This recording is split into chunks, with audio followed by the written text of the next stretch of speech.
After a statement win on Thursday Night Football against the Washington Commanders, I think the Philadelphia Eagles are the team to beat in the NFC. Yes, even over the Detroit Lions. I'll explain why coming up in today's edition of the Locked On Eagles podcast.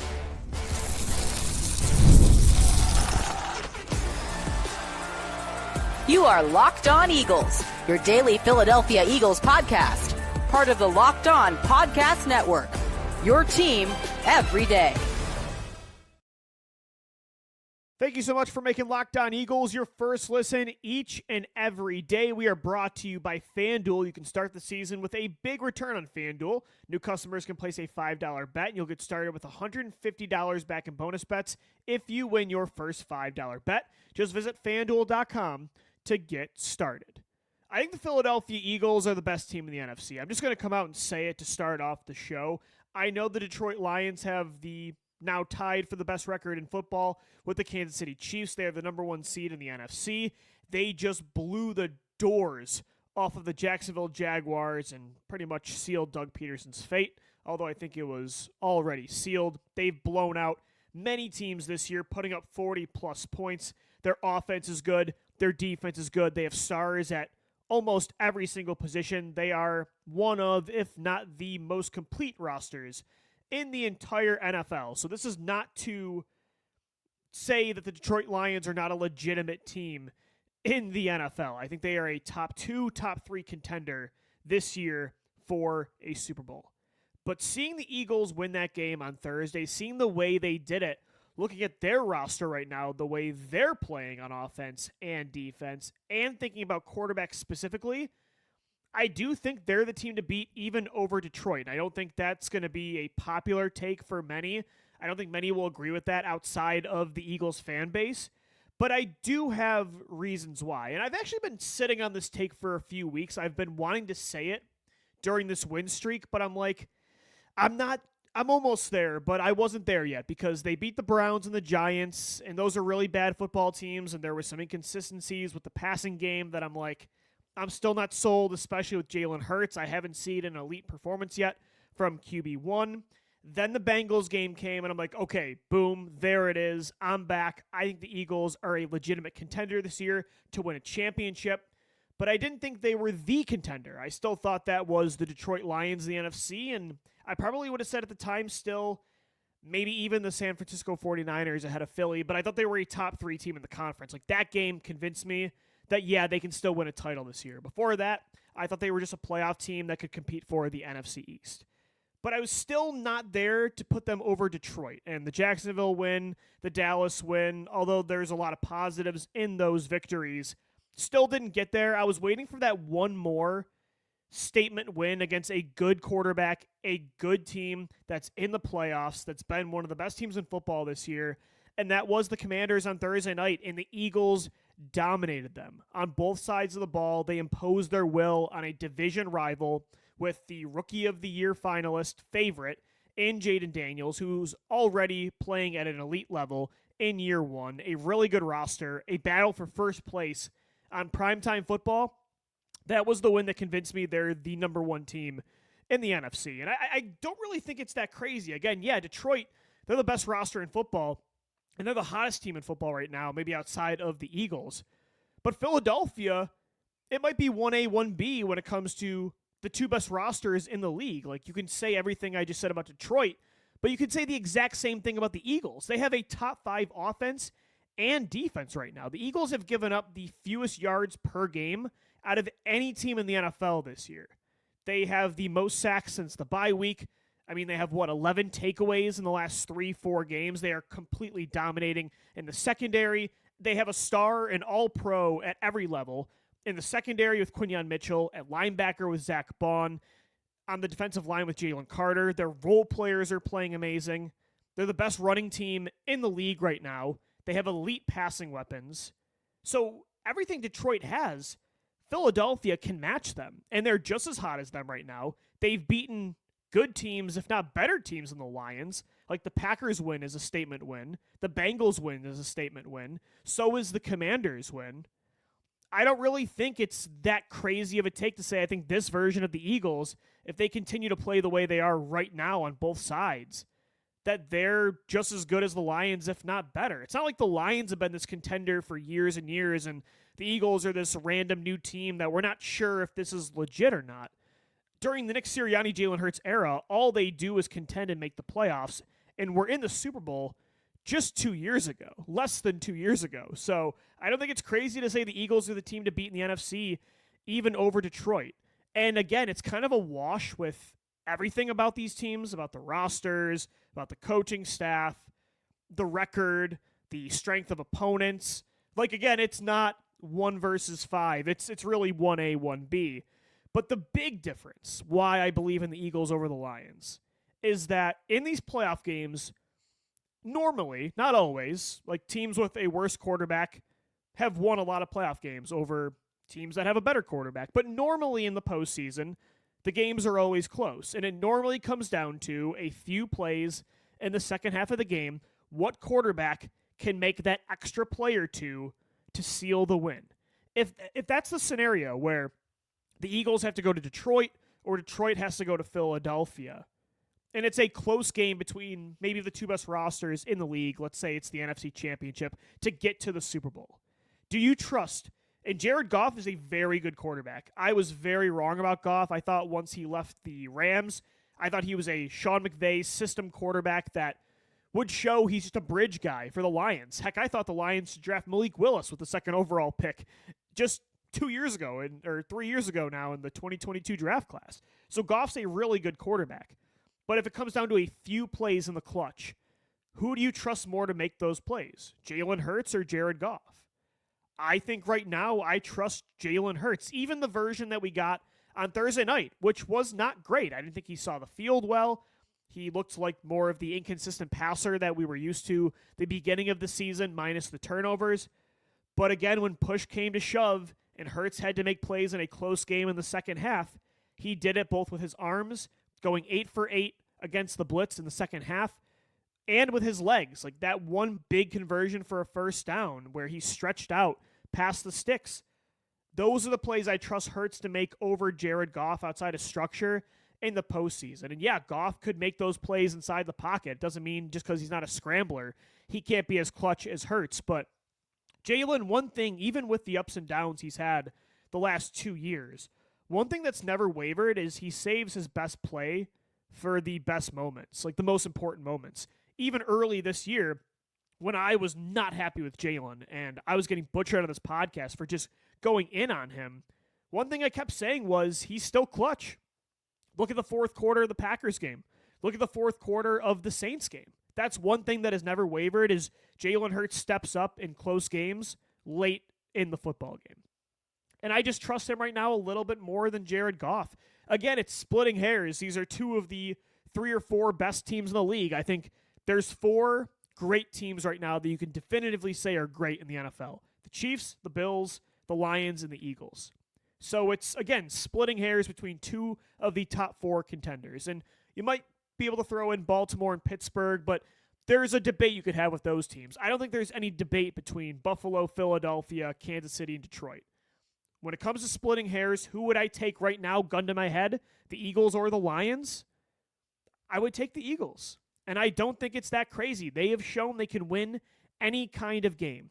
If it's a shootout against a star quarterback like Joe Burrow where they have to throw, they can do it that way with Jalen Hurts, A.J. Brown, Devontae Smith, and Dallas Goedert. If they need to win a rock fight, a low-scoring affair where the offensive line and Saquon Barkley need to dictate things, they can win that kind of game too. With their defense, with their run game, time of possession, they have the most 10-plus play drives in the NFL this year.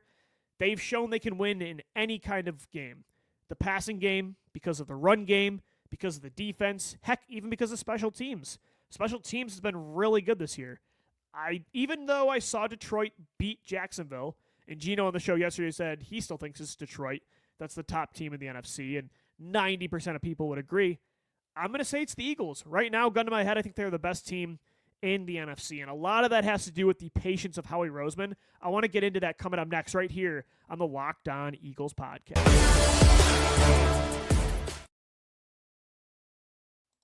This episode of the Locked On Eagles podcast is brought to you by Z-Biotics, the pre-alcohol beverage that gets you through the weekend. Pre-alcohol probiotic drink by ZBiotics is the world's first genetically engineered probiotic.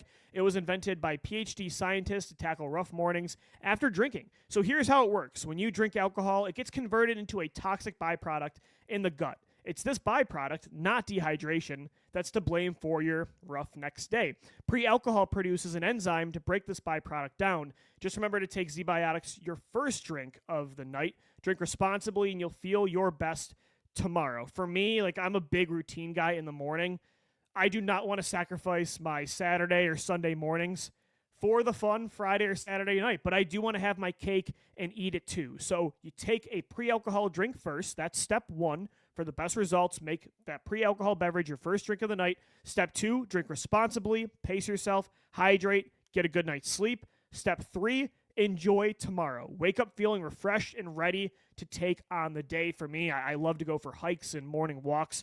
Don't want to sacrifice that because of that late night. So go to zbiotics.com/LockedOnNFL to learn more and get 15% off your first order when you use our code LockedOnNFL at checkout. ZBiotics is backed with a 100% money-back guarantee. So if you're unsatisfied for any reason, they'll refund your money, no questions asked. Remember to head to zbiotics.com/LockedOnNFL. Use the code LockedOnNFL at checkout for 15% off.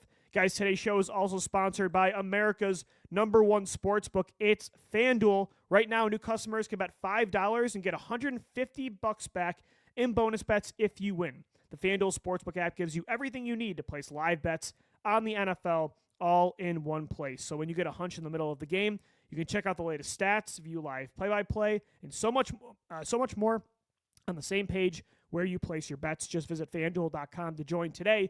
You'll get started with $150 back in bonus bets if you win your first $5 bet. That's FanDuel.com. Never waste a hunch and make every moment more with FanDuel, an official sportsbook partner of the NFL.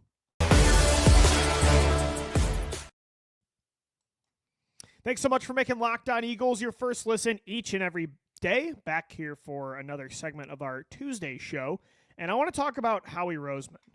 Howie Roseman has been phenomenal. I mean, when it comes to, I don't want to say rebuilding the 2024 Eagles after last year's collapse, but retooling them. And one thing that I love about Howie this year compared to past years is his patience. One thing I love about Howie is that he does go for it. He's extremely aggressive always when it comes to trying to improve the roster, especially if he feels like a window is open right now to win a championship. He never stops trying to add talent to the roster, even right before the season. Ronald Darby in 2017, Chauncey Gardner-Johnson in 2022, Jahan Dotson in 2024. The list goes on and on. At the trade deadline as well, he's always trying to make moves for the now and for the future. But I really do love that he took the patient, long-term approach this year, especially on defense, and it's absolutely paying off because in past years, I feel like he, considering the situation of this current football team and what's happened the last few years, he wouldn't have in the past taken the approach that he is now. And how you know this is we've seen this exact kind of timeline in 2017, 2018, 2019, then 2020. After a Super Bowl run, Howie doubled down on older, more proven players to help get back to the Super Bowl. And that's completely understandable, but they wanted those instant results, those proven players. They didn't really want to project and give young players chances to grow in the lineup. They wanted short-term moves and, again, less projections. It was short-term contracts. It was players that they traded for. They would trade away a lot of their draft picks. They didn't have a lot of draft ammunition. And, again, I completely understand. It's so tempting to do that when you won it all or you almost did. And you might want to fix the bleeding fast, like last year, if there's a collapse, when you still think that this team has a shot. There's a little bit of a desperation there that you could have saw come from Howie this offseason to save everybody's job and to, kind of hold on to hope that the 2022 Eagles can come back. But I think Howie learned from his mistakes from that 2017 to 2019 window where he was relying on, Malik Jackson to extend the window and Deshaun Jackson and, doubling down on Nigel Bradham for 1 year too long. And I think, that just continued with Jason Peters as well. And Alshon Jeffrey. Heck, even, Brandon Graham and Fletcher Cox, those guys were in their prime at the time, but they didn't really try to add a lot of legitimate early draft pick, young defensive linemen. They really stuck to their core. And again, it makes sense. It's understandable, but I think sometimes how we got caught in prioritizing experience over talent. Experience doesn't always mean superiority. And you're seeing that this year, his patient approach with Nolan Smith, with Jalen Carter and Jordan Davis, with Nakobe Dean.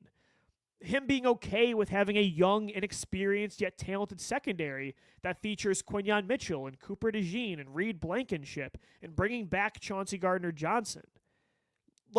That, a lot of times teams in the NFL that are in a win-now mode will not take the approach how we did this offseason, and it has blown this window completely wide open. I mean, who's going away anytime soon in this Eagles core? And we said that after 2017, but back then, they had the second oldest roster in football, only behind the team they beat in the championship, the New England Patriots. This year, I mean, look at all of the defensive players on rookie contracts. Look at all the defensive players that are under the age of 28, 27 years old. The oldest players you have that are starting, because let's remove Brandon Graham here, are who? Zach Bond at 26, Josh Sweat at 27. I mean, the entire defense is 25 years old or younger. And I love that because this isn't a last stand. It feels like they're back to who they were in 2022. They're trying to get revenge for last year and for the year before. But it's also kind of a brand new core, not on offense. Those guys are continuing to extend the window. But for the defense, this is year one, right? I mean, it's completely different than even what you saw last year. I mean, it's so different. And I love that Howie took that approach because every single offseason there was so much turnover because everybody was on 1 or 2 year deals, and he had to let some guys walk when they cashed in free agency, or a lot of those players didn't work out, those Band-Aid signings, and you just let them walk. So there was a lot of turnover, and I think it's why you saw so much up and down in that 2017 to 2020 window. And I don't think you're going to get that now because you have your young core established on offense that's now paid, and now the defensive core that's young is on the rise, and they're all on rookie contracts pretty much. So I think Howie's patience has really paid off in 2024. It's helping them for the now, but also for the long term. He, back in the day, it's crazy to say back in the day, but that window was 4+ years ago. He didn't have that ability to have his cake and eat it too. He had to continue to find, all right, who's the next veteran for Wentz to throw the ball to? And he tried to get a little bit younger in 2020, but by that point it was too late. And he was also nowhere near the drafter that he is now. He is such a good drafter. With the philosophy change and the execution being better, it has created an exciting Eagles roster for now and for the future, for sure. Coming up next right here on the Locked On Eagles podcast, I want to get into a new segment. It's called What's the Vibe and What's Not the Vibe? I'll explain more coming up next. Don't go anywhere. We'll be right back. This episode of the Locked On Eagles podcast is brought to you by Bilt Rewards. Bilt Rewards, thanks so much for sponsoring Locked On Eagles. Renters, ever feel like you're stuck in this loop of rent payments, just watching your money vanish into thin air? It's time to turn that rent game around and start earning some serious rewards. That's where Bilt Rewards come in. Bilt is breaking ground as a neighborhood rewards program that hooks you up with points on your rent. Every month, pay your rent and watch the Bilt points roll in. Use points to jet off on a dream vacation. Put your points towards a flight or hotel stay with over 500 airlines and over 700,000 hotels and properties. You can also use your points to book fitness studio classes, redeem them towards a future rent payment. They're designed to meet your lifestyle. Pay rent hassle-free through the Bilt Rewards app. Earn points by paying rent right now when you go to joinbuilt.com/lockedon. Again, that's joinbuilt.com/lockedonnfl. Make sure to use our URL so they know we sent you. Joinbuilt.com/lockedonnfl to start earning points with your rent payments today. All right, time now for What's the Vibe and What's Not the Vibe. So every week we're going to have a stat that we're vibing with for the Philadelphia Eagles. And then we're going to have a stat that we're not vibing with as much. So You see on, and I thought about this because I see on X, just there are so many Eagles content creators that do great work, and beat reporters and just fans alone, that there's so much access now to data in the NFL, to film, to statistics. So many different platforms do their own stats, advanced statistics as well, Next Gen, Pro Football Focus. I mean, the list goes on. And I'm like, okay, I want to talk about these stats, but there's so many of them that I'll do a positive one and a negative one every single week that kind of reflects the biggest storylines of the Eagles. So what's the vibe for the Eagles? What stat are we vibing with right now that I saw on X? It's got to do with Quinyon Mitchell. Surprise, surprise, Lou DiBiase is going to talk about Q. I'm vibing with Quinyon Mitchell being the only cornerback with over 375 coverage snaps and 0 touchdowns allowed. Quinyon Mitchell has allowed 0 touchdown passes. 0. That are targeting number 27, and he's played over 375 plays that were passing plays. For a rookie to do this, again, we talked about it on yesterday's show. It is so impressive. Cornerback is so hard to play in the NFL, especially for a kid that's transitioning from the MAC to the NFL in year one and has had to go up against Jamar Chase, Malik Neighbors, Brian Thomas, Terry McLaurin, Mike Evans, Drake London. I mean, it's unbelievable. 0. Let me listen to that stat again. He's the only cornerback in the entire league this year. Not rookies, not corners in the NFC. The only cornerback in the entire NFL that's played over 375 coverage snaps and has yet to allow a touchdown. And that's the other impressive part of Quinyon's play this year. He's an Iron Man. He doesn't miss a play. The guy hasn't missed, I don't think, a single snap this year. We thought it was impressive that Jalen Carter played every down on Thursday night against Washington. Q's been doing that every single game. And corner's a tiring position. It's so impressive. I think I'm going to go out and say it right now. And Jalen Carter is elite. So is Zach Bond. I think Quinyon Mitchell right now is the best player on the Eagles defense. Like, this defense runs through number 27, in my opinion. When you can take out a team's number 1 receiver, when a quarterback literally cannot throw to one side of the field, or else he's just not going to complete the ball. Not just let alone get it touchdowns. Quinyon Mitchell doesn't even allow receptions to the league's best receivers. It does wonders for a defense. So I'm vibing with that stat. Quinyon Mitchell, to me, is the rookie of the year. I think he's a first or second team All-Pro. And I think he's the best player in the Eagles defense right now. I really do. What stat am I not vibing with? The Eagles passing game only ranks right now 16th in overall DVOA, which of course we know DVOA is the Football Outsiders efficiency metric. Say what you will about that. Say what you will about the stat being season long. If you counted post-bye week, it's probably a lot better. It's going to be top 10. They've had some incredible passing performances. You look at the game against the Bengals. I thought Jalen Hurts was magnificent against the Jacksonville Jaguars. I thought for the majority of the Cowboys game, the passing game dominated as well. But I will say, considering, and again, a lot of this has to do with A.J. Brown missing time, same with Devontae Smith and Dallas Goedert. Like, those guys have only played 3 games this year together where one wasn't banged up. Jordan Mailata missed time. Jalen Hurts in the beginning of the year was very up and down and turning the ball over. But I will say, like, it's still been too inconsistent for my liking, and Thursday night is included. The passing game was stiff, not creative, and just not nearly as explosive as it should have been.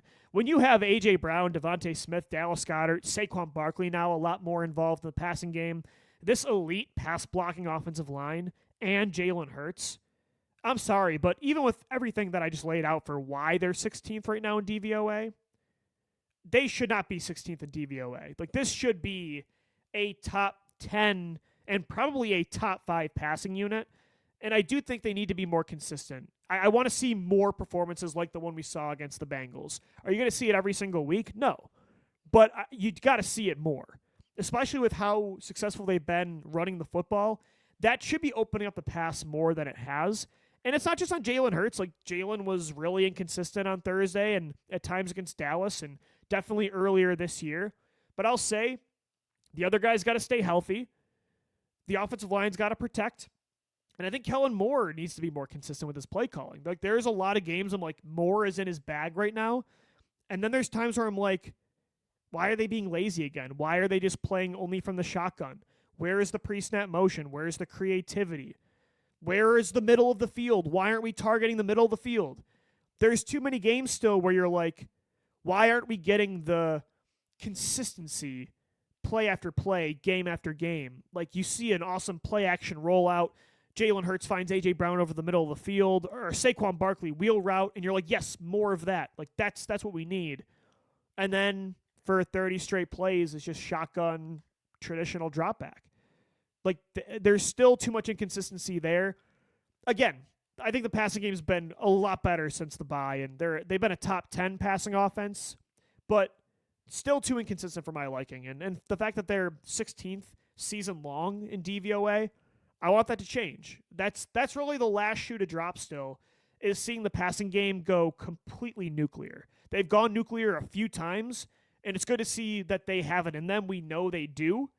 Early in the year, we didn't see that, but it's still too far and few between for my liking. Like, we need to see them put together. I want to see them start to dominate some teams through the air. We know they can do it on the ground. We know they can do it on defense. We know they can do it with the passing game. But that's the unit, that's the area you've seen it the least amount this year. And so I'm not vibing with that stat as much. So I would love to see that this week against the Rams. Let's make a statement through the air, pass the football. All right, guys, that's going to do it for today's edition of the Locked On Eagles podcast. Thanks so much for tuning in and making us your first listen and watch each and every day. We will be back for 3 more shows, though, this week, so make sure you check us out on X as well, at DiBiase LOE and at Locked On Birds. Until tomorrow, though, thanks so much for tuning in. Thanks for downloading, watching, and listening. And let's go, Birds. Fly, Eagles, fly.